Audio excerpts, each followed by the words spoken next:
Okay, let's dive straight into this explainer and see how we can finally simplify our trading decisions using the Compass Playbook. Look, if you've been in the markets for any length of time, you know exactly how overwhelming it can get. There is just so much noise and conflicting signals out there. But today, we're going to cut through all of that. We are looking at a strict multi-time frame strategy that focuses entirely on structure, momentum, and the unique characteristics of different trading sessions. We spend years obsessing over an absolute alphabet soup of trading theories. We're talking SMC, ICT, fair value gaps, order blocks, you name it. But here is the hard truth. The market doesn't actually care what trendy acronym you use. It really doesn't. The reality is that the market only moves in basic cycles. It impulses, it retraces, it continues, it weakens, and it reverses. That's the whole shebang. So this playbook strips away all that complex jargon and focuses entirely on reading that raw, objective market structure. Here is our roadmap for today's explainer. First, the simple compass philosophy. Second, time frame hierarchy. Third, market cycles and trend phases. Fourth, the anatomy of a quality entry. Fifth, Asia and London session strategies. And finally, trader mindset. All right, jumping right into section 1, the simple compass philosophy. So let's get one thing straight right off the bat. Trading is not about how fast or how often you can click a button. It is all about waiting for the absolute best probabilities to align. Think of the compass, or the major trend, as your ultimate anchor. It tells you definitively whether you should be looking for longs or hunting for shorts, giving you the side of the market with the highest probability of success. But here's the golden rule, and you really have to remember this. It is never used for your actual entry. You don't just blindly jump into a trade because your compass points north. It's an orientation tool, guys, not a trigger. Moving right along to section 2, time frame hierarchy in trading. To actually filter out the noise, we use a very strict 3-step hierarchy. This bridges the gap between knowing the overall direction and knowing exactly when to act. Step 1 is your compass. That sets your direction. Step 2 is your confirmation time frame. This is absolutely crucial because it's where you pause and ask, hey, is this trend actually still intact, or is this pullback the start of a massive reversal? And finally, step 3 is the execution time frame. Now, this lowest time frame has absolutely zero say in the overall direction. Its one and only job is to give you a precise, low-risk entry point, but only after the higher time frames have given you the green light. Next up is section 3, market cycles and trend phases.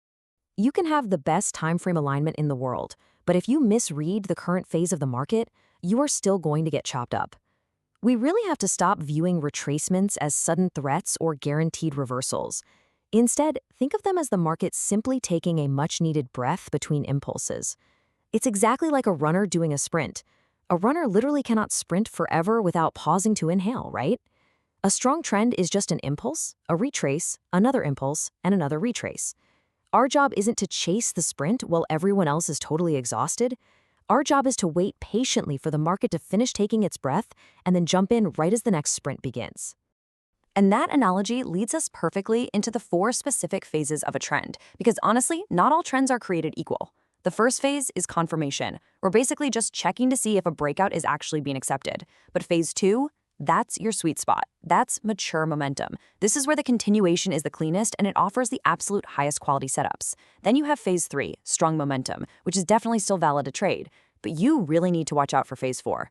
Phase 4, weakening momentum, is literally where rookie trading accounts go to die. The continuation gets sloppy and the risk of a deep retracement or a total reversal just skyrockets. When you see weakening momentum, you have to become incredibly selective. Which brings us to section 4, the anatomy of a quality entry. Okay, so we know the direction and we know the phase. Now, how do we actually get in without getting faked out?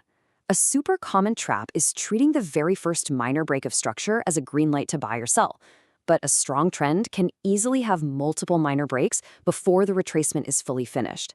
Think about it. A break of structure on a 1-minute chart might look amazing, but if your 15-minute chart is still right in the middle of taking its breath, that 1-minute signal is basically worthless. A break of structure is just information. It only has value if it happens in the right context, which means after the higher timeframe retracement is 100% complete. So this checklist right here, this is your ultimate safety net. You should literally be asking yourself these 5 questions before every single trade. First, is the compass valid? If no, you stop. No trade. Second, is the confirmation structure still healthy? If it's broken, stop. Again, no trade. If both of those are a solid yes, you move to step 3. Just relax and let the retrace develop. Maybe it takes 2 minutes, maybe it takes 20. Step 4, wait for it to completely finish. And finally, step 5, pull the trigger only when momentum physically returns in the direction of your compass. Now let's look at Section 5, Asia and London Session Strategies. You absolutely cannot force a single cookie-cutter method onto every market condition. The market behaves wildly differently depending on which side of the globe is awake. Just notice how our timeframes have to shift based on liquidity. Over in the Asia session, volatility is way lower, and those spreads can feel pretty wide relative to the range. Dropping to a 1-minute chart here is just going to feed you noise and fake-out spikes. So we zoom out. Our compass becomes the 1 hour. Our confirmation is the 15-minute, and we execute on the 5-minute, typically favoring something like microgold. But contrast that with the London session. London brings massive liquidity, super clear trends, and really clean continuations.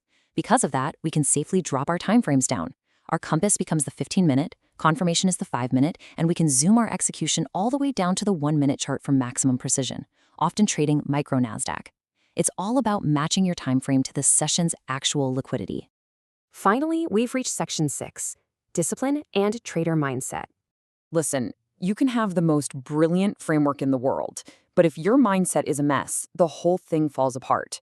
It is always, always better to miss the first few points of a big move than to enter way too early out of ego, only to get stopped out by the rest of the retracement. We've all felt that desperate, burning need to be the absolute first person in on a reversal, right?